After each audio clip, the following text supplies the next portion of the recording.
Hello. We are going to be looking at using square roots to solve quadratic equations. We did that the other day when we were just solving equations that were in the form, I don't know, like 5x squared plus 7 equals 12, something like that. But now we're going to have problems where it's a little, we're going to have, instead of just x squared, we're going to talk about what happens when we have like a quantity in there instead. So there's going to be a quantity squared. So here are the steps that you need to follow. The first thing that we want to do is make sure that we isolate the expression containing the squared term. That means that you want to get whatever's being squared all by itself first. So you don't want anything on the outside at all. And that's going to be the first thing that you want to do. We have to do that first. Just like we had done with absolute value. You wanted to isolate the absolute value first, you've got to isolate this guy first. Okay? Then, after you do that, then you can take the square root of both sides. And don't forget, like we discussed the other day, when we take the square root, we want to make sure that we have the plus or minus symbol that we use. Then we're going to isolate the variable when necessary. And then you'll see in our problems that we'll keep the plus or minus in the middle. So please, the format, like the way you write it, you guys, is so important. And then we'll simplify our answers, and we have two choices. They're either going to be two separate integers or simplified radical form, okay? So those are the two different options that our answers are going to look like, either two integers or in simplified radical form. So let's do some of these together. So the first thing we want to do is look at example 1. And we see that we have the quantity x minus 2 squared equals 25. Notice there's nothing around the square root. It is isolated. And so that's one of the things that we want to make sure of first. Then, because it's isolated, we're going to be able to take the square root of both sides. Don't forget the plus or minus by the number part. And then the square root and the square cancel, so we're left with x minus 2. Now we try to take the square root of 25, and that's exciting because we can. We end up with 5. Don't forget the plus or minus. So that's what step 2 looks like. Now let's isolate the variable. We know that to isolate the variable we would want to add 2. But remember, I asked you to keep the plus or minus in the middle. So it's like our plus 2. Instead of writing it with the 5, we're going to write it here. And so we're going to have that 2 we added to the right plus or minus 5. And now we want to simplify our answer. Can we add numbers like 2 and 5? We can. So one of our answers is going to be 2 plus 5, which is 7. Can we take 2 minus 5? We can. And so another answer is going to be negative 3. And those are my two answers, two integers, x equals 7 or x equals negative 3. Let's look at another one. In example 2, we have the quantity y plus 3 squared minus 100 equals 0. Well, we can't square root yet because we want to get this guy by itself. So I'd have to add 100 to each side.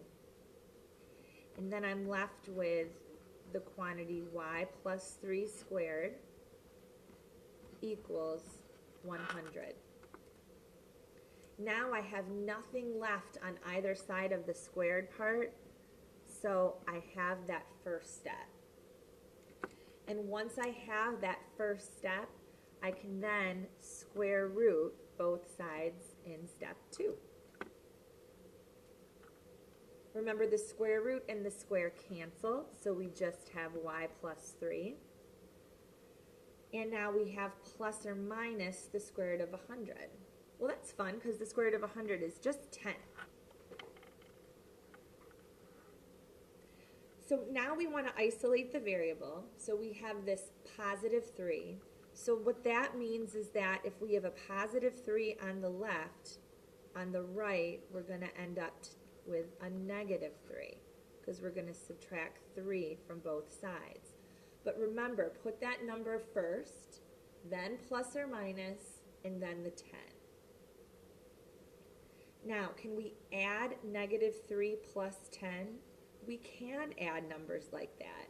Negative 3 plus 10 gives me 7. And negative 3 minus 10 gives me negative 13.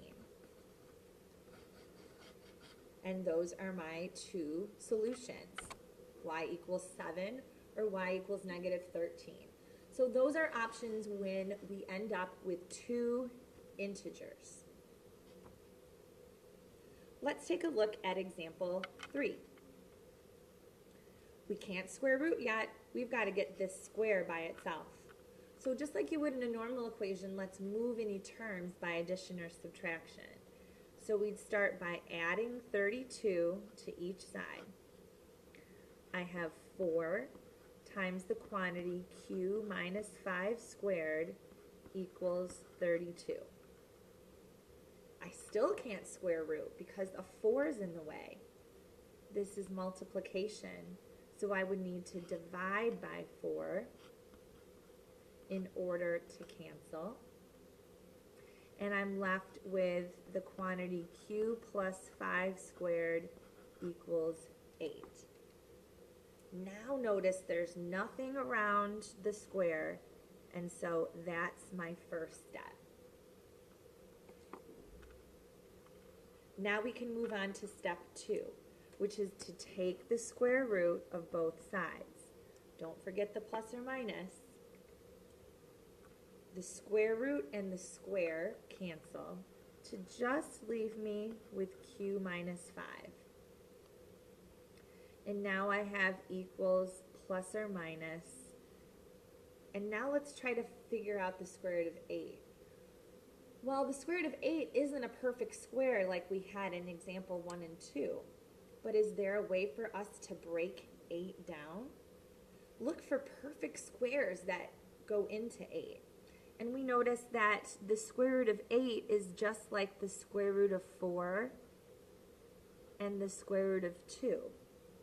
So the square root of 8 is going to turn into 2 root 2 based on what we've talked about in the past. And so now we have q minus 5 equals plus or minus 2 times the square root of 2. So now we're going to isolate the q by adding 5. And again, we're going to pop that 5 in front of the plus or minus. So if it was a negative 5 on the left, on the right, we end up with a positive 5 plus or minus 2 root 2. Now, can I add 5 and 2 root 2 together and get a nice integer? I can't. And so this is going to be what our answer looks like in simplified radical form. So that was the other option that we had for our answers. In example 1 and 2, we had separate integers, but notice in example 3, it looks more like this instead. And that's what beautiful simplified radical form will look like. This is still two solutions. One is 5 plus 2 root 2. One is 5 minus 2 root 2. It's just, it just looks like one answer because we used one symbol. But this plus or minus does mean two solutions. Okay, let's look at example 5. Again, we can't square root because we got to get this squared by itself. So we can subtract 1. And I get 5 times the quantity, whoops, that's a q. 5 times the quantity g minus 2 squared equals 35. So now I need to get rid of this 5. Since that's multiplication, I'll divide.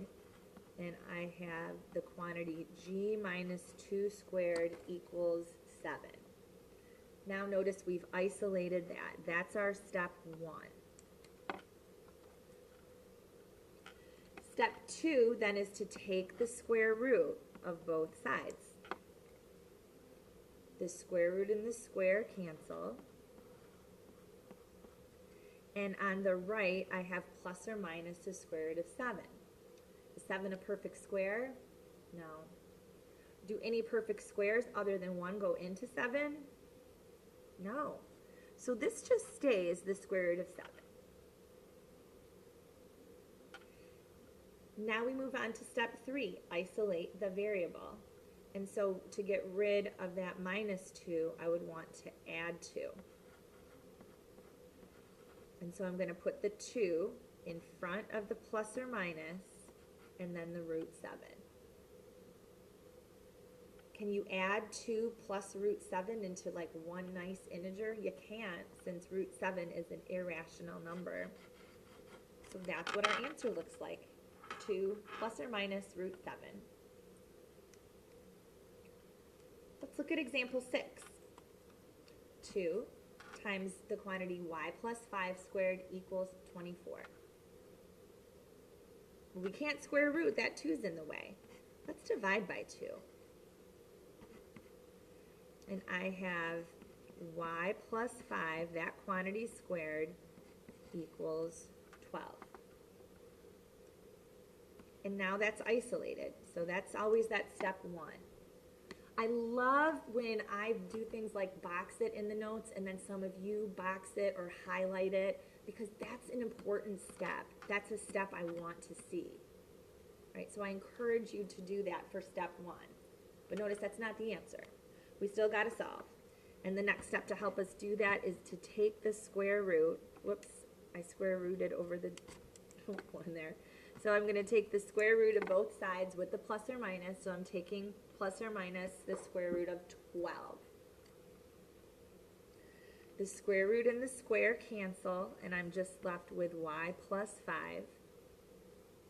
equals plus or minus, and now I want the square root of 12.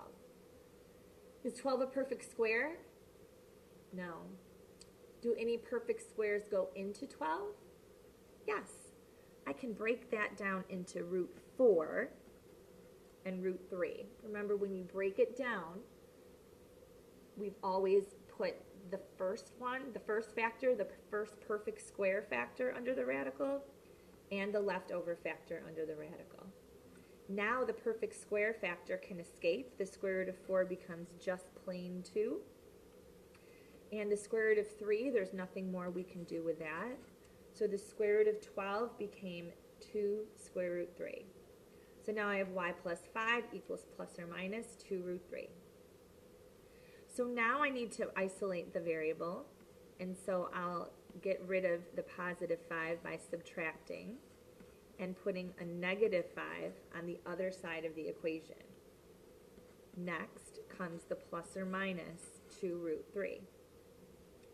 Can we add negative 5 plus 2 root 3? We can't. It might be tempting to add that negative 5 and 2, but that is a rational number. This is an irrational number. We can't combine them into either an irrational or irrational number like in a pretty fashion. So that's the way it looks. That's our final answer. Y equals negative 5 plus or minus 2 root 3. Again, really two answers, negative 5 plus 2 root 3 or negative 5 minus 2 root 3. That's the gist of it. Okay. If we have not done the U-tries, please press pause and let's try the U-tries on your own and see how you do. If the sub or whoever isn't comfortable with that, then we'll just move on to the next thing. But I'm going to wait and show you guys the U-tries. Okay, so here's what the U-tries end up looking like. We have two integers here, since we could add 2 to 4, m is 6 or m is 2. Here we couldn't simplify the square root of 15, so that was visible in our answer. We just have a equals 3 plus or minus the square root of 15. And in number 3, we were able to simplify root 20 to 2 root 5. So we see that in our answer. M equals negative 6 plus or minus 2 root 5. Okay? One word of caution I want to make sure that you're aware of. Maybe I'll just kind of look at that down here. One big mistake is that if you have something like this, x minus 3 equals, I don't know, we'll say plus or minus 4. One big no-no is for people to add 3 to the 4 and to tell me that x is plus or minus 7. This is very bad, okay? When you think about it, I'm really, by keeping the plus or minus, I'm trying to save you guys some steps. I'm trying to save you from writing 2 equations. Really, the 2 equations that are involved is that x minus 3 equals 4 and that x minus 3 equals negative 4. In each of those cases, we'd have to add 3 to solve for the new x. And notice that our answers aren't 7 and negative 7. Our answers would be 7 and or negative 1. So this is a bad plan. That's why I want you guys to write the new number that you have on the left, keep the plus or minus, and then that value. And then think, what's 3 plus 4? 3 plus 4 is 7. 3 minus 4 is negative 1. Okay? So I'm just showing this to you because a lot of people disregard the rules that I give you and just like to add the 3 there instead of keeping the plus or minus in the middle. And that's a bad plan because you're getting a solution that doesn't really work and you're forgetting one that really does work. So just keep that in mind, okay? All right, last thing we're going to talk about is the vertical motion model for dropped objects. Here is the model. No, you don't have to memorize this, but you need to know what these things represent. And it's h equals negative 16t squared plus s. Well, what s represents, we'll start backwards here. S is going to represent our starting height. And this is measured in feet. This means we're going to take an object and drop it from a specific height. That specific starting height is our S. T represents our time. How much time goes on? And that's measured in seconds. The negative 16 is due to a gravity constant on Earth. It's different on the moon, but since we're just going to hang out on Earth, we're going to leave that as our coefficient here. But that's what the negative 16 is for. And then the h represents the height in feet. And this changes over time. But often what we might do is we might look to see when it is a specific height. So the model has h, and the equations that we're going to be solving might have a specific height in mind. Okay? Now, one thing is that when we use this model, we're going to end up with some square roots often. But for real-world problems, instead of writing our answers in simplified radical form, we're going to round our answers to the nearest hundredth, which is 2 decimal places. And we'll make sure we put a unit on our answer also. Well, let's look at example 6. A construction worker is working on the roof of a building. A drop of paint falls from a rafter that is 225 feet above the ground. After how many seconds does the paint hit the ground? Well, oftentimes, and just to be honest, we're going to be looking for H and for S. Well, we started labeling S, so let's do that. S is the start height. Where does that drop of paint start? Well, notice it says it falls from a rafter 225 feet above the ground. What that really tells me is that S, my starting height, is 225. Well, then we need an H. What specific height are we looking for? Well, this is asking when it hits the ground. Well, what is the height of the ground? The height of the ground is 0 feet above the ground. So what we're going to do is use the model above, H equals negative 16t squared plus s. And let's put those numbers into the equation. Well, for h, it says we're going to put in 0 equals negative 16t squared plus, and for s, it says it's 225. And now we can solve. Well, our goal is always to isolate what's being squared. So let's isolate t squared. Notice this looks a little more like yesterday. We don't have the quantity. Well, we would subtract 225. And we get negative 225 equals negative 16t squared. And now we would divide by negative 16. And this is a real world problem that we're going to be rounding in. So might as well bust out the calculator here. And when I divide 225, well, the negatives are going to cancel. So I get 14.0625 equals t squared. And now notice that I've isolated the t squared, which means now I can take the square root, and I'm going to keep my good habit and keep the plus or minus. So let's take the square root of that answer. You could either type in the 14.0625, or often calculators allow you to find the answer by hitting second answer on this calculator, for example. Or the scientific calculators are even better. They just have an answer key. Anyway, we take the square root, and again, we also could have typed in the square root of 14.0625, and we get 3.75.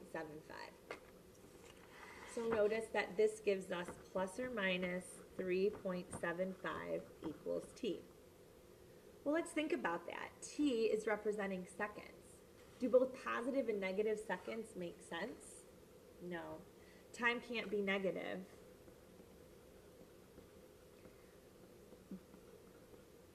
I do think it's still a good habit, you guys, to keep writing the plus or minuses, though, when you're solving, because if you forget, it's bad. But then use that to think, is this logical? And negative is not logical, so we will say that our time is exactly 3.75 seconds. And that's how we attack these problems. We basically put something in for S, something in for H, and then solve at this point. Let's look at example 7. You drop a towel from a balcony 18 feet above your den onto a table that is 3 feet above the ground. How long is the towel in the air? Well, remember, we're looking for S and H. S is the start height. Well, it drops from 18 feet above the den, so that's going to be my S. S is 18. Now this time it doesn't fall to the ground. This time it falls to something 3 feet above the ground. So that's going to be our, whoops, H would be 3. So we're looking for when that height is 3. So once again, we use this model, H equals negative 16t squared plus S. And let's put in what we know. We know this time H is 3. This stays negative 16t squared since we're looking for the time. And the starting height is 18. And let's solve. we got to isolate t squared first. So I'll subtract 18, and that gives me negative 15 equals negative 16t squared. I still got to divide by negative 16. And if I divide negative 15 by negative 16, and again, I would do that because, again, in the real world problem, it's okay to round. We get 0.9375. So 0.9375 equals t squared. And there we have t squared isolated. Now it's appropriate for us to take the square root. We know the square root of t squared is just going to be t. But let's see what happens when I take the square root of this answer of 0.9375. Notice that it's not a terminating decimal like it was up here. Because of that, instead of saying that it's equal, I'm going to change this to about equal. And let's talk about how we would round to the nearest hundredth, the nearest 2 decimal places. That 8 tells me to bump that 6 up to a 7. So I'm going to write the square root as approximately plus or minus 0.97. And again, we can't have negative time, so in our final answer, we'll just write 0.97 seconds, approximately. Okay? Again, these video notes will be on the website if you need to review them or listen to them any further. So hopefully you have a good grasp and you can follow. Please have your notes out, follow these steps. Isolate, take the square root, don't make up your own rules, man. It's not a good plan, okay? We'll see you guys soon. Thank you so much.